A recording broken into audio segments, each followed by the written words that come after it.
This summer, Instacart presents famous summer flavors coming to your front door. Or pool.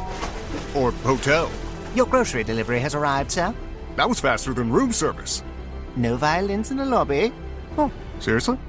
Anyway, sit back, relax, and get delivery in as fast as 30 minutes. Starring your favorite snacks, drinks, and more. Download Instacart for free delivery on your first 3 orders. Rated H for hungry audiences. Offer valid for a limited time. Minimum $10 per order. Excludes restaurants. Additional terms and fees apply. We acknowledge the traditional owners of country throughout Australia and recognise their continuing connection to land, waters and culture. We pay our respects to their elders past, present and emerging. Welcome to This Song Is Yours, a music podcast where we chat to a new guest each week, talk about their life and creative endeavours, and talk to them about some of the music they love. Our show works by chatting to our guests about music, but also getting them to make you a playlist of the songs they love. You can find the link to our playlist in the show notes. Welcome to episode 96. I'm your host, Simon Fink. Our guest today is Noah Dillon. The Perth songwriter recently released his new EP entitled Don't Change for the World Like It's Changing Me. In today's episode, we're speaking with Noah about how he got his start in music, signing to Due Process, and touring with Sly Withers. Here we go. Our guest today is a songwriter and musician from Perth in Western Australia. After releasing his debut EP, Everything Melts, back in 2019, he's recently released his follow-up EP and his first for his record label Due Process, entitled Don't Change for the World Like It's Changing Me. Please welcome to This Song Is Yours, Noah Dillon. Hello, good morning. Hey, how you doing? I'm well, thank you. I'm well. How are you, sir? Yeah, good. Really good. That's good. Where are you joining us from today? So I'm in my house in Fremantle, WA. It's a bit rainy outside, so I think that constitutes good podcasting weather, I think. Definitely feels like a nice day to be chatting to someone online. I can appreciate that, yeah, 100%. Yeah. Whereabouts are you? Are you in Adelaide? We are in Adelaide, yes. Yeah. Cool.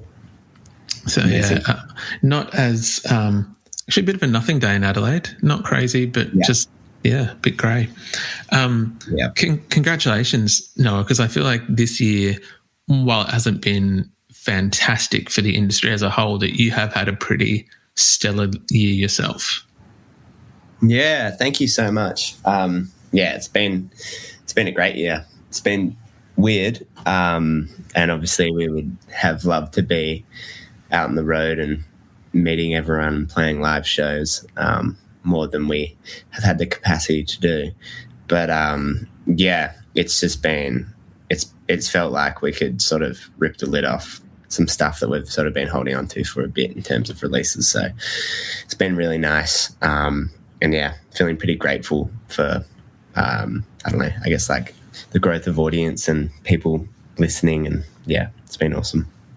Yeah, definitely. It appears like, I know that you're saying obviously it would be nice to go out on tour, and there are plans for that both in support with Sly Withers and for yourself. But even then, joining Sly Withers, you've signed to Due Process this year, which is a massive step. Congratulations. Yeah, thank you. Yeah, that was awesome. It's kind of like, I don't know, it's like huge, I guess feels like a big career goal sort of ticked off, and something that I guess as a kid I was always dreaming of. So, it feels really nice. Yeah, I can imagine. How did it kind of come about, or like how did they approach you in terms of joining the family? They just reached out. I think they were after release Sunburnt July and McConaughey, and maybe Knievel Daredevil. They sort of heard those 3 singles and then were pretty keen to hear more. And then, when we were in lockdown, we were doing this thing where I just kept writing songs. And in Perth, we were sort of going like, I don't know, like a little lockdown, then it was fine, then a little lockdown, then it was fine. And so I think had we not been doing that, we just would have gone into the studio and like recorded lots of songs. But instead, I just kept writing, and then every time we'd have a break in a lockdown, we'd just like run to the studio and record like 2 or 3 songs.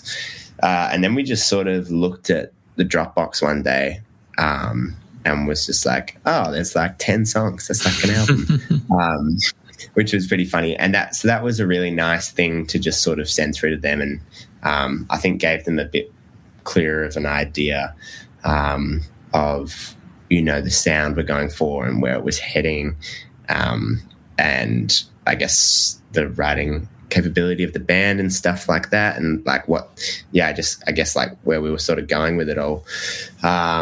And they seemed to dig the songs, and yeah, it was pretty natural from them. We just had lots of conversations, talked a lot about, you know, how we could sort of work with each other and help each other. And then they came to our live show in Brisbane, and we signed the record deal the next day. So it was really exciting.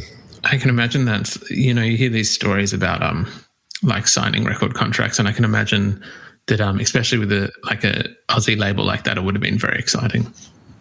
Yeah, so exciting that I actually signed the Witness box instead of where it said signed here.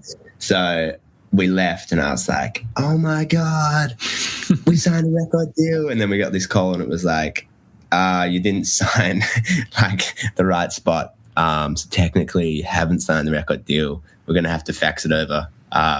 So it was just like, oh, okay, well, maybe I'll wait a few days. It's almost like so excited. You're witnessing yourself sign the record. You were doing both. Exactly. Yeah, I was just hovering above myself, witnessing the signing. Yeah. You have had your first release from Due Process with the EP that's out now. Yeah. And I want to make sure I get this right, the title, because it is slightly longer than your normal title. Don't Change for the World, parentheses, like it's changing me, end parentheses. Yeah. Beautiful. Yeah. Nice work putting the brackets in as well. I always like to make sure grammatically I'm there. Yeah. Firstly, where does the title come from for the EP?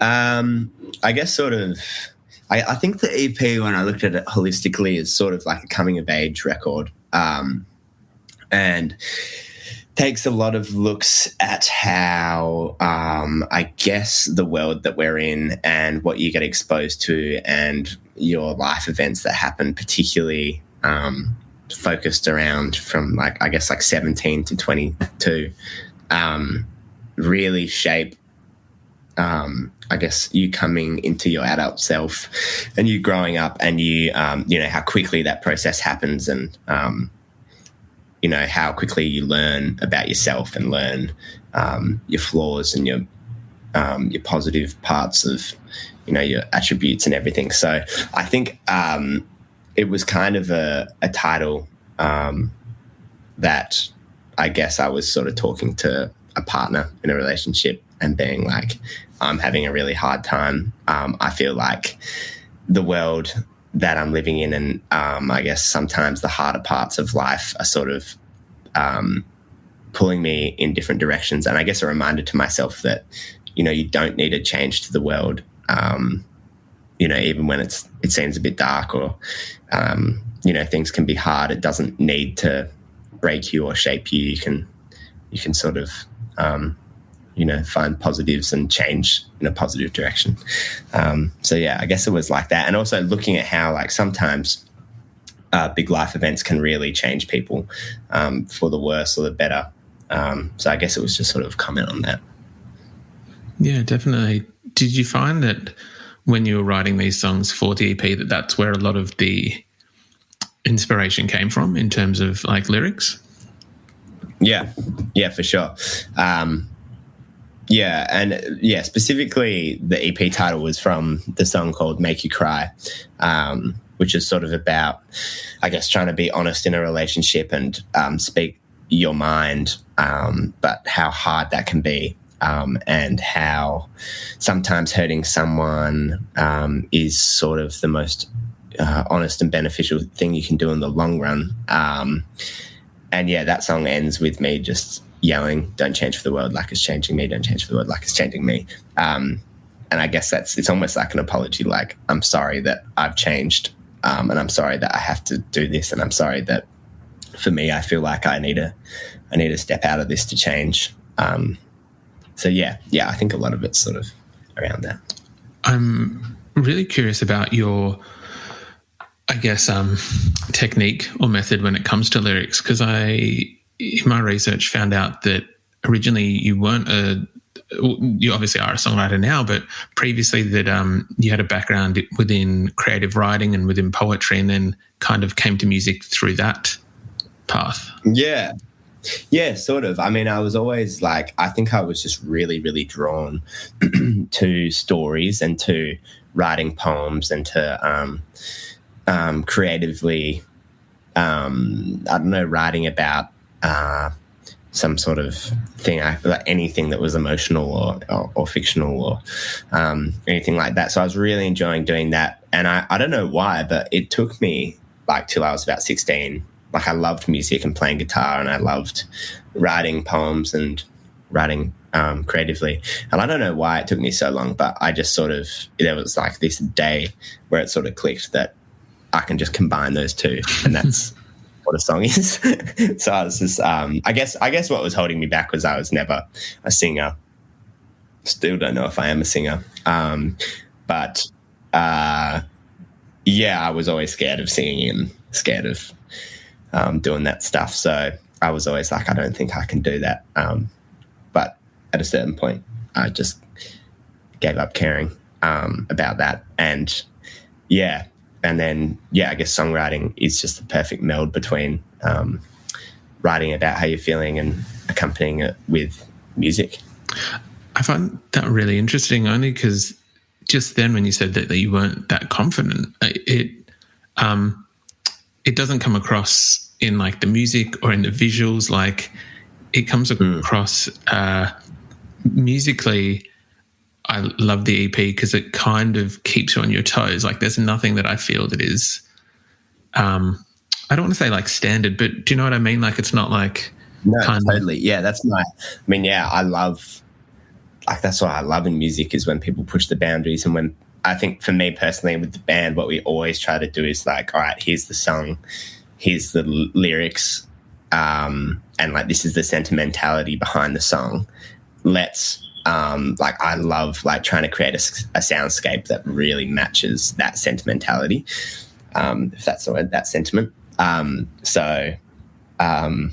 Yeah, so, you know, talking about like darker subjects or talking about uplifting things and being like, okay, how can we like bring the soundscape around the lyrics to really represent what we want the audience to feel or what we want them to feel, which I guess in a lot of times is sort of like, yeah, putting the audience like on the back foot, or like, you know, keeping people on their toes. And yeah, I really like doing that with music. I think it's a very unique kind of trait that I know that like some artists do, but it's not common, and it does kind of keep you like going back to listen time and time again, because you are trying to like, I think there was one guitar solo where I listened to it about 3 times to try and guess where it was going each time, and still got it wrong, but still enjoyed the experience of it, if that kind of makes sense. Oh, that's good. Yeah, true. It's probably me. We have a process with the band where I sort of bring in the songs, and they're just like, pretty much every time, just like, okay, let's just like simplify that. It's like everything in my life, it's just too many ideas. So, yeah, it's like I have to be reined in constantly, because I think I like doing that stuff too much. It's the same thing with music videos. Like, you know, we work with a videographer called Daniel Hildebrand, who's a really good friend of mine. And the process is sort of the same. I just like go get coffee with him, and I'm like, so I want to be like hanging off a helicopter, and then there'll be like motorbikes, and he's just like, no. So yeah, I think that's a lot of just how my creative brain works. That's very fair. I wanted to touch on the visual aspect of it, and the music videos are definitely a part of it, because you do seem to not be afraid to kind of, visually put yourself out there, and what is it? The video for Losing Touch, like that. Yeah. Just This season, Instacart has your back to school. As in, they've got your back to school lunch favorites like snack packs and fresh fruit. And they've got your back to school supplies like backpacks, binders, and pencils. And they've got your back when your kid casually tells you they have a huge school project due tomorrow. Let's face it, we were all that kid. So first, call your parents to say I'm sorry, and then download the Instacart app to get delivery in as fast as 30 minutes all school year long. Get a $0 delivery fee with your first 3 orders while supplies last. Minimum $10 an order. Additional terms apply. My dad works in B2B marketing. He came by my school for career day and said he was a big ROAS man. Then he told everyone how much he loved calculating his return on ad spend. My friends still laugh at me to this day. Not everyone gets B2B, but with LinkedIn, you'll be able to reach people who do. Get a $100 credit on your next ad campaign. Go to linkedin.com/results to claim your credit. That's linkedin.com/results. Terms and conditions apply. LinkedIn, the place to be, to be. Yeah, it's going from like you in this incredible kind of I don't even think it's makeup, like what is it? What the are flowers, yeah. Yeah, the flowers. Yeah, they were real flat, like flower petals that we like stuck to my eyelashes. Yeah, like that was incredible. And then jumping to what looks like a kind of like an abandoned house, playing guitar, and then I'm curious and going as an independent artist at Due Process, who are very supportive of different artists' visions as well. So this is not to kind of bash them or anything. We love you, Due Process, side note. But like, how important do you think it is for artists to be able to have that freedom in kind of being able to express themselves in a visual medium? Yeah, I think it's integral. I mean, it's different. It's quite hard, and I think some artists, including myself, until recently, struggle with that visual medium. I mean, music is such a weird thing because you're like, okay, I love music, I love writing songs, and then it's like, all right, now you got to be a music director. Now you got to be a comedian on stage. Now you got to be. It's just like all these different things, and you're just like, oh my god, I just wanted to write about my feelings on a guitar. So I definitely, I found it so stressful trying to think visually about my ideas. But then it is just such an important part of like conveying the message that you have in your songs, and actually quite an easy way and a good way to let the audience in to what representation you want to show through your music. So I think once I sort of figured that out, I was just like really into it and loved sort of directing my own look and creating a space that represented the songs really well. Personally, I love music videos. Like, I feel like I can watch them and I can actually feel when they're good. I can really feel what like the artist was representing through the music, and it's just like an added piece. It's like the icing on the cake. 100%.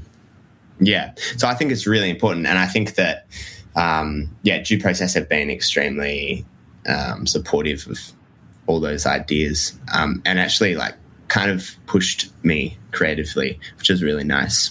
And been like, okay, like, can we do more? Can we like push these boundaries, which is cool. That's awesome. Yeah, I would 100% agree. I think that sometimes there are good videos that go with good songs, but they don't, as you said, I feel like there are other songs that they just click with what the artist was trying to do with the song, and it's just an extension of that, and it's brilliant. And I feel that's kind of how it's worked with yourself so far. Oh, that's good to hear, man. Thank you. All good. The EP does have these massive kind of sweeping moments of, I don't want to say like power pop, but it is kind of like this, like you're not holding back with anything, which I kind of love. Your first introduction to music, when you kind of, I know we discussed songwriting and putting the two together, but when you first started playing guitar, what originally kind of drew you to playing? Yeah, I think, well, I fell in love with, songwriters like Bob Dylan and Paul Kelly. And that sort of storytelling was where I was really like drawn to. But then I had my dad was obsessed with the Arctic Monkeys and the Kaiser Chiefs. And I used to play a lot of sport, and he wouldn't let me get out of the car until we listened to the full Arctic Monkeys record. So then I was I don't know, I think they had this big rock influence from Dad. And then I think an artist I don't know, probably when I was 14 or 15, I heard Courtney Barnett for the first time, and I was like, oh my God, this is Dad's thing, this big rock thing that I love with this sort of old time songwriting storytelling thing. And that was, that kind of blew the door open for me in terms of just being oh wow, okay, I can do both. I can create a really big pop rock alternative soundscape, and then also explore a narrative and a songwriting technique that I really love. So yeah, I think artists like Courtney Barnett, Julia Jacklin, Big Thief, all sort of really made me realize that I can do storytelling and songwriting, but that doesn't necessarily mean it has to be folk music. And that can be sort of in an indie rock setting. Yeah. And I think that's a trope that a lot of young artists feel, and I definitely felt, was I was, a bit lost on the whole thing, and I wanted to do writing, but I was okay, I'm in my room by myself with an acoustic guitar writing songs. All right, I must be a folk artist. So when I started, it was I was a folk musician, but then sort of was I'm not actually listening to that much folk music really. What I'm listening to is sort of indie rock, and I guess it took a little bit of time to realize and get proficient enough at my instruments and realize how to make that sort of music. And I feel like this EP is a good representation of sort of where it's come to, and it being folk, or hopefully people can see it's sort of storytelling, folk, lyrically sort of there, and then soundscape is sort of indie alternative rock with pop stuff in it. 100%. I might not have put Courtney Barnett and Arctic Monkeys and all of them together, but now that you've said it, it does actually kind of make sense with the EP. Yeah. Yeah. Okay, that's cool. Was your dad musically inclined at all himself, or was he just a big fan of? No. One time he got really wasted and played the tambourine without a shirt on. So that's about the extent I've seen Dad's music capabilities go. But he's always been an avid listener and a huge supporter of music. So he loves it. I'm not sure if he's all there with the talent, but that's all right. And my mum's granddad was a musician, so there's a fair bit of music that went on in that family. That's cool. So yeah, probably get it more from that side. But I feel like everyone in my family, music was a huge part of our upbringing and a huge part of our leisure, and something that, I don't know, we held pretty dear as a family, I think. Yeah, of course. I can definitely appreciate that. And I think maybe even if it's just timing, even if it's just a mad tambourine player, might just be the timing that. Yeah, might just be that. He was very good anyway that night. Might have been the tequila. Look, a combination of things make artists what they are. Yeah. It's true. You're going out on the road to support the EP. We've got some support dates later this year with Sly Withers, and some solo dates for yourself next year. I know you've played some shows around WA in the last number of months, but and it might be a little bit redundant. How excited are you to get out there and be able to take these songs to the rest of the country? Yeah, so excited. Couldn't be more excited. We had our first sort of show of the EP on Friday at the Rosemount, and it's sort of the first time we've played the EP songs live, and it was, so much fun, such a vibe. So I can't wait. It feels like a bit of a missing puzzle piece that, live music that we haven't been able to go around and do. So, yeah, we're buzzing. It's going to be great. It should be very exciting. I know, as mentioned, you're going onto it in support with Sly Withers and Teenage Joans throughout the country, which look, such a crew. For my money, probably one of the best lineups we've seen in the country this year.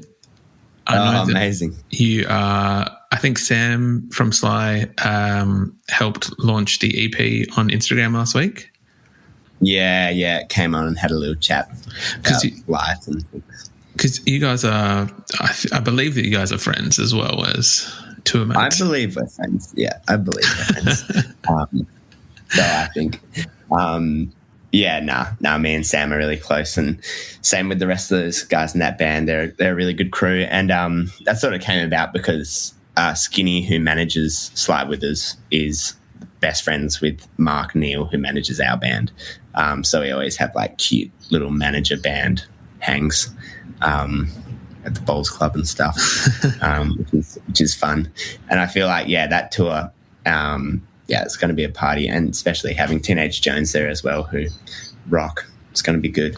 I think, again, best lineup this year for your money. So please make sure you go out and get tickets. Anyone who's listening, and tickets to your tour next year. Noah, before we let you go, we do usually ask our guests what they're currently listening to, if there's anything that's on like high rotation on your stereo or on your streaming service. Is there anything that's sure? Yeah, 100%. I've been smashing the new Sam Fender record. He is from somewhere in England, and his song called 17 Going Under and Get You Down has been getting smashed by me. So that would be my little hot take. And also an EP by far out, I can never pronounce his name. It's Marinelli, maybe? Marinelli? Marinelli. Yes. The EP is called Funny Bone, and that's also getting spun in my ears.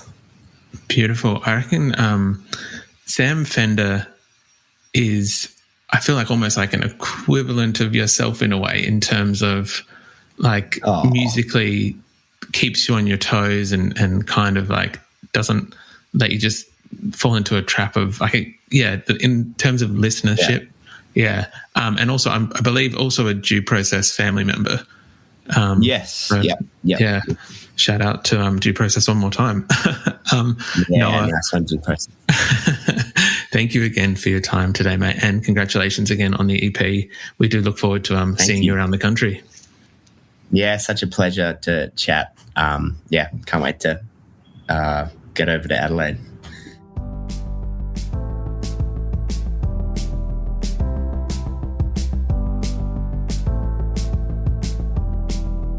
And that's our show. A massive thank you to Noah Dillon for his time. Don't Change for the World is out now, and we've left links in the show notes if you'd like to stream the EP or buy tickets to his tour. We also want to give a huge shout out to Alyse at Aanthologies for helping out with today's interview.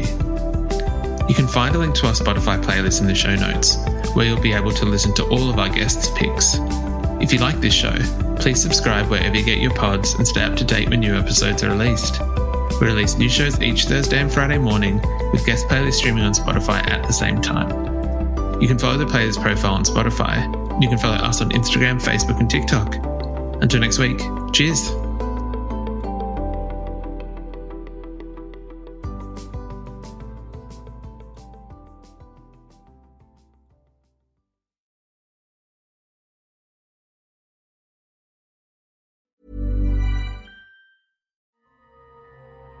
The most powerful designer drugs are the digital ones we use daily.